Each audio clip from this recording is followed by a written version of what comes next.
बिस्मिल्लाहिर्रहमानिर्रहीम अस्सलाम वालेकुम। जब से नवाज शरीफ वापस आए हैं, अदालती रिलीफ जिस तेजी के साथ उनको मिल रहा है और इमरान खान के गिर्द मुसलसल घेरा तंग किया जा रहा है, अब एस्टैब्लिशमेंट नवाज शरीफ और इमरान खान के माबैन गेम किस तरह फंस गई है और परवेज खटक और जहांगीर तरीन किस तरह उनकी जो लॉन्चिंग है वो मुकम्मल तौर पर नाकाम हो गई है। पीपल्स पार्टी की भी दरमियान के अंदर एंट्री हो गई है।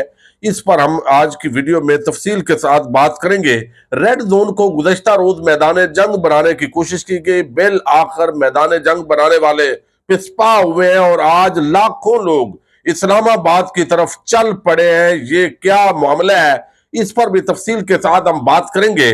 फलस्तीनियों ने एक बड़ा आम पैगाम दिया और उसके बाद रजब तैयब उर्दवान जो है वो इसराइल को और आलमी बरादरी को मुखातब हुए हैं। उनके बयान ने किस तरह आलमी मीडिया के अंदर तहलका मचाया है और फलस्तीन की ताज़ा तरीन जो सूरत हाल है वो किस नौयत की तरफ बढ़ रही है, इस पर भी आज बात करेंगे। उम्मीद है आप समाप्त करेंगे और अपने कीमती फीडबैक से जरूर आगाह करेंगे। जिस तरीके से फलस्तीन और इसराइल का जो तनाज़ा है वो दोबारा उभर कर सामने आया और मुसलसल फलस्तीनियों पर जिस तरह हमले हो रहे हैं और 2 दिन पहले यानी गुज़श्ता 72 घंटों के अंदर जिस तरह वहां पर माहौल बना है और चूंकि पूरी रिपोर्टिंग भी नहीं हो रही सही तरीके से, वहां जो सैटेलाइट का सिस्टम है और जो इंटरनेट कनेक्शन है वो मुनक़ता किए गए हैं, बिजली का निजाम दरम बरम है, खुराक का बहुत बड़ा मसला बन चुका है फलस्तीनियों के लिए। अब इस पूरे मामले के अंदर आप देखिए आलम इस्लाम की ओवरऑल जो बेहिसी है उसके अंदर ईरान जो है वो ज़ाहिर है उसने काफी हद तक सपोर्ट किया है और जो इस वक्त वहां पे वो अपना दिफा कर रहे हैं उसके अंदर भी उनका बड़ा किरदार है। लेकिन बाकी आप दुनिया के तमाम ममालिक देख लें, ओआईसी का एक रस्मी इजलास हुआ है। हालांकि ये इतना बड़ा मामला था कि जिसके अंदर तमाम ममालिक के सरबराहान ममलकत को 24 से 48 घंटे के अंदर जो इतने नोटिस में उनको किसी मुल्क के अंदर जमा होना चाहिए था, कम से कम वो अरमैन शरीफैन में जमा होते, इजलास करते, उस मामले पर एक मुश्तरका जो आलम इस्लाम का मौकफ है वो आता।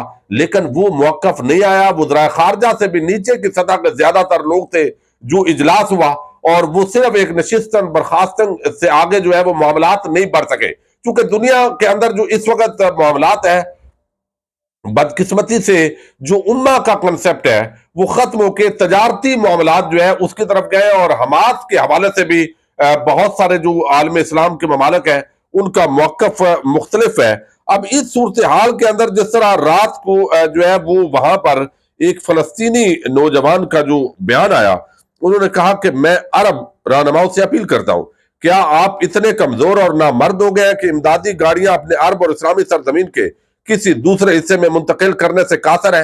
यानी वो कहते हैं कि जंग जो है वो हम लड़ रहे हैं, हमने लड़नी है, हमने अपनी अर्ज मुकद्दस का दिफा करना है, हम ये आपसे मुतालबा नहीं कर सकते, लेकिन कम से कम जो इमदादी सरगर्मियां है वो तो आप कर सकते हैं। लेकिन इसके बावजूद आप देखिए कि जिस तरह की जो स्टेटमेंट है, बिल आखिर एक स्टेटमेंट अभी चले ये आप कह सकते हैं कि आखिरी दर्जा होता है तैयब उर्दवान का जो गुज़श्ता रोज की स्टेटमेंट है, इसने पूरी तरीके से इस जो मामला है उसको मैं समझता हूं कि मुखातब किया है। वो कहते हैं, ए मगरब, मैं आपसे मुखातब हूं, क्या आप सलेबी जंग को दोबारा चाहते हो? तुर्किया मर नहीं गया, ये पूरी कुव्वत के साथ खड़ा है। हमने अपनी ताकत का जो मुजाहरा लीबिया और काराबाग में दिखाया है, मशरक वस्ता में तुम्हें वैसी ही ताकत का मुजाहरा दिखाएंगे। हमारा असूल है कि हम एक रात अचानक इनकी गर्दनों पर पहुंच जाएंगे। अवाम ने फिर रद्द अमल लगाया। तुर्क फौज का सुप्रीम कमांडर, ये नारे लगे। अब देखते हैं नारों से आगे जो है वो ज़ाहिर है तुर्की अपनी बसात के मुताबिक कोशिश बहुत कर रहा है, लेकिन इससे आगे मामलात बढ़ते हैं या नहीं, क्योंकि एक तरफ अमेरिका, पूरा यूरोपीय ममालिक और आलमी ताकतें वो उनके साथ खड़ी है और इसका इजहार जो इसराइल के वजीर आजम है वो भी कर चुके हैं।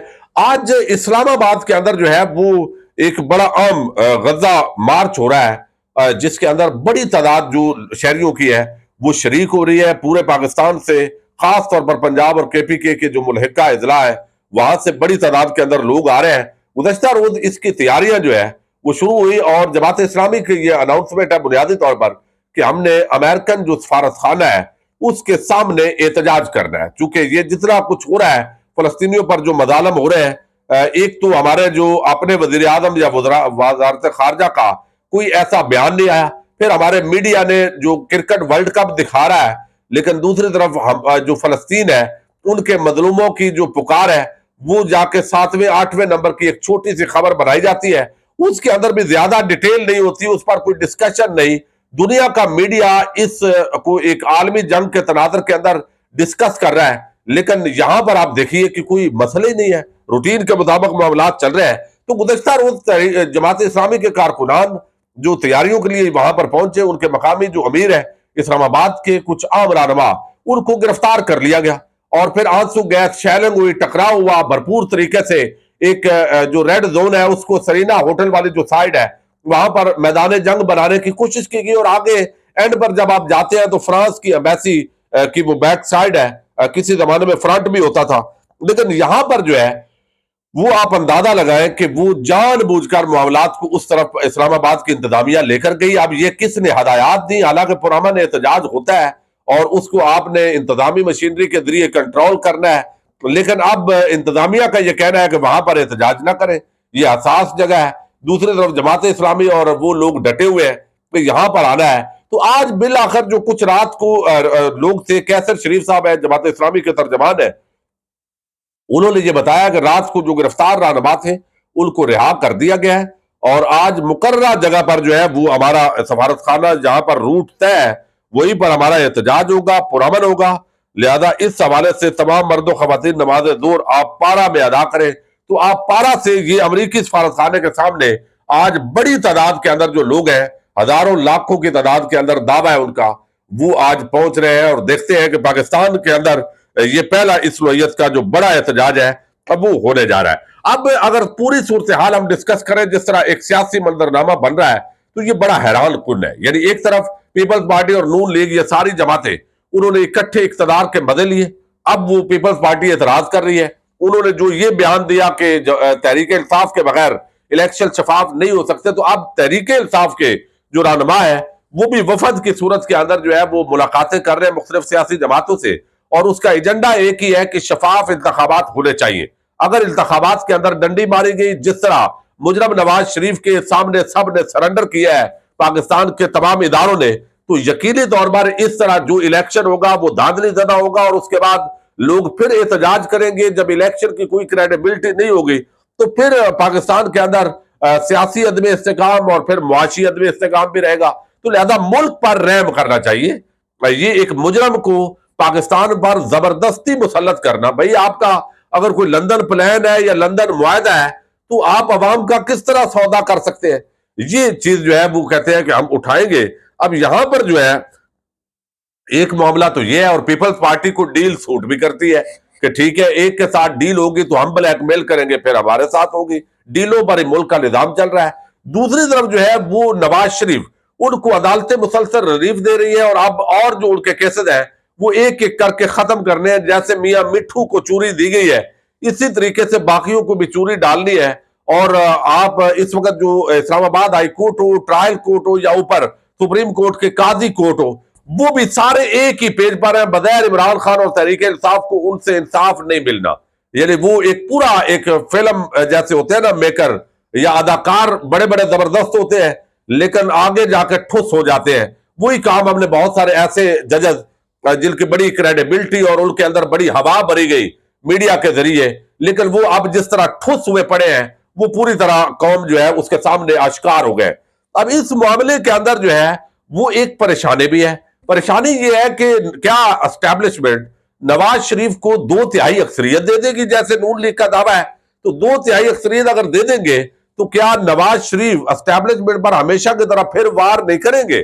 تو یہ وہ معاملہ ہے جس کی وجہ سے جو باخبر لوگ ہیں ان کا یہ کہنا ہے کہ کسی بھی صورت کے اندر 2/3 اکثریت کا سوال ہی پیدا نہیں ہوتا۔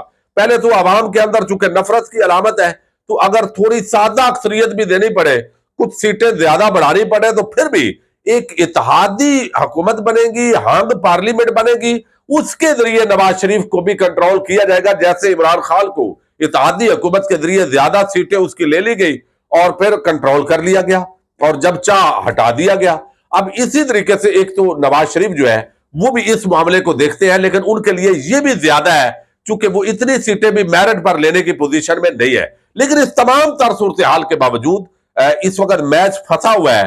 एस्टैब्लिशमेंट नवाज शरीफ अगर ये एक पेज पर जैसे नजर आ रहे हैं और पाकिस्तान के अंदर एक बदतरीन किस्म का जो धांधला है वो उसकी तरफ मामलात बढ़ रहे हैं, इलेक्शन कमीशन, इंतजामिया, वो सब मिले हुए हैं। और जो अभी टीचर्स के साथ मुज़ाकरात हुए, आप अंदाजा करें, उनको जेलों से उठा के मरियम नवाज के साथ मुलाकात करवाई गई है। तो जिन टीचर्स की ड्यूटियां लगेगी वहां तक भी जो प्लानिंग है वो हो रही है। 28 या 30 जनवरी को इलेक्शन की मुतवक्के डेट है। अब इस लेकिन जो इतराजात आए हल्का बंदी पे वो इस मरतबा 40% पहले से ज्यादा आए हैं। लेकिन ये सारा अगर मामलात कर भी लिए जाए और तहरीक इंसाफ के जो लोग हैं उनको कैंपेन ना करने दी जाए, इमरान खान अंदर हो, यानी वो इस वक्त जेल के अंदर है, बाकियों को कैंपेन ना करने दे, कोई तकड़े उम्मीदवार ना हो, कोई उनके लिए स्पेस क्रिएट ना करे और जबरदस्ती की हुकूमत आप बना देंगे तो क्या अवाम अगर इमरान खान के साथ है, अवाम जो है वो इमरान खान को चाहती है, तो क्या वो हुकूमत टिक पाएगी? तो इस पर भी सबका ये जवाब है कि वो हुकूमत नहीं टिक पाएगी। फिर सियासी अदम इस्तेकाम होगा, फिर मुल्क की मुआशी बर्बादी होगी। तो उस फिर बर्बादी का जिम्मेदार कौन होगा? अल्टीमेटली जो धांधली करने वाले, जो नवाज शरीफ को लाने वाले हैं, तमाम मुआशी और सियासी जो तबाही और बर्बादी होगी उसके जिम्मेदार वही होंगे।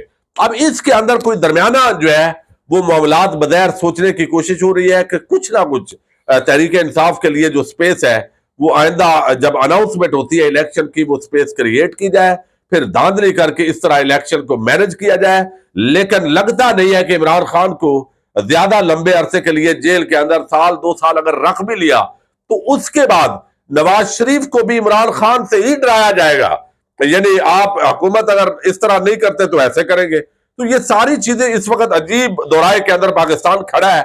लेकिन पाकिस्तान से ज्यादा शायद लोगों को अपनी अना प्यारी है और इस वक्त वही हरकतें हो रही है जो हरकतें अक्सर और बेशतर जो है 75 साल से की जाती है। और 3 पार्टीज, मिलिट्री, नून लीग और पीपल्स पार्टी, जो हमेशा हुकूमत में रहे हैं, वो इस मरतबा भी उसी तरह का सीन नजर आ रहा है। इजाजत दीजिएगा, अल्लाह हाफिज।